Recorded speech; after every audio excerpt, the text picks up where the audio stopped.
जय माता दी दोस्तों, कैसे हैं आप लोग और आपकी पढ़ाई कैसे चल रही है।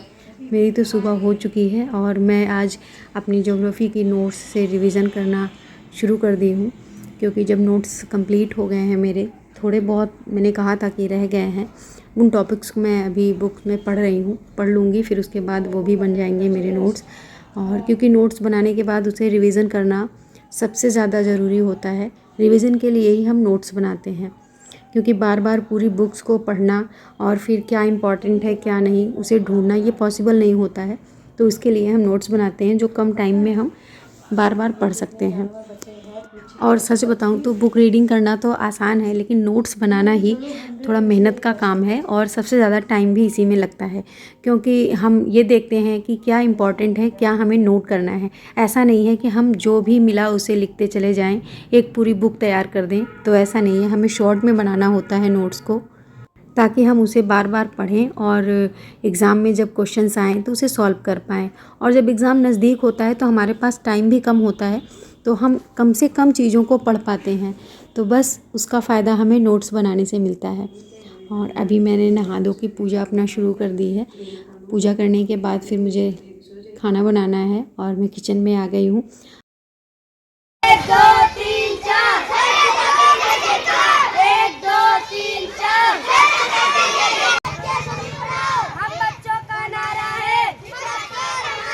और मैं स्कूल से वापस आके अपनी चाय बना रही हूँ। आपने वीडियो में देखा कि बच्चे रैली निकाल रहे हैं, तो क्योंकि नया सेशन स्टार्ट हो गया है 1 अप्रैल से, तो न्यू एडमिशन होने होते हैं और गांव के लोग होते हैं, कुछ गार्जियन ऐसे होते हैं जो जागरूक नहीं होते हैं, जिन्हें नहीं पता होता कि कब से एडमिशन स्टार्ट होंगे।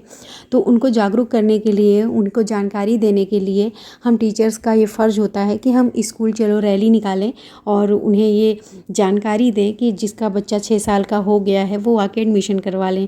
तो बस वही रैली आज हम लोगों ने निकाली और बच्चों ने भी खूब जोश के साथ बढ़ चढ़ के हिस्सा लिया उसमें। और अभी मैं पढ़ाई कर रही हूँ। बुक में मेरे जो ज्योग्राफी के टॉपिक्स रह गए हैं उन्हें ही वापस कंप्लीट कर रही हूँ। उन्हें कंप्लीट करने के बाद फिर इनकी भी नोट्स मुझे बनानी है। एक एक सब्जेक्ट को मुझे कंप्लीट करना है और नोट्स बनाने में तो टाइम लगता ही है, लेकिन अभी पहले बुक को पढ़ लेते हैं तो जो इम्पोर्टेंट होते हैं मैं उन्हें हाईलाइट कर देती हूँ, तो इससे ईजी रहता है नोट्स बनाने में। और फिर जब वीडियो भी आप देख लेते हैं, बुक को भी लेके बैठते हैं, तो काफ़ी अच्छी नोट्स बन जाती है आपकी। उसमें आप एक्स्ट्रा चीज़ें नहीं लिखते हैं और जो इम्पॉर्टेंट होती हैं हमारे एग्ज़ाम के पॉइंट ऑफ व्यू से आप वही नोट डाउन करते हैं और फिर वो रिवीज़न करने में भी आपको आसान रहता है। आप भी जब भी नोट्स बनाएं तो सबसे पहले पीवाईक्यू को ज़रूर देखें और सिलेबस को देखें। उसके अकॉर्डिंग ही बुक्स से जो भी टॉपिक हैं उनको आप आराम से नोट्स बना सकते हैं। अगर ना समझ में आए तो आप कुछ वीडियोस भी देख सकते हैं। वीडियो को देखने से भी हमें काफ़ी हेल्प मिलती है। उससे हमें पता चलता है कि किस टाइप के क्वेश्चंस आते हैं और किस तरह की हमें तैयारी करनी चाहिए और क्या क्या टॉपिक्स हैं जिन्हें हमें इम्पॉर्टेंट समझना चाहिए, जिन्हें हमें नोट करना चाहिए अपनी नोट्स में।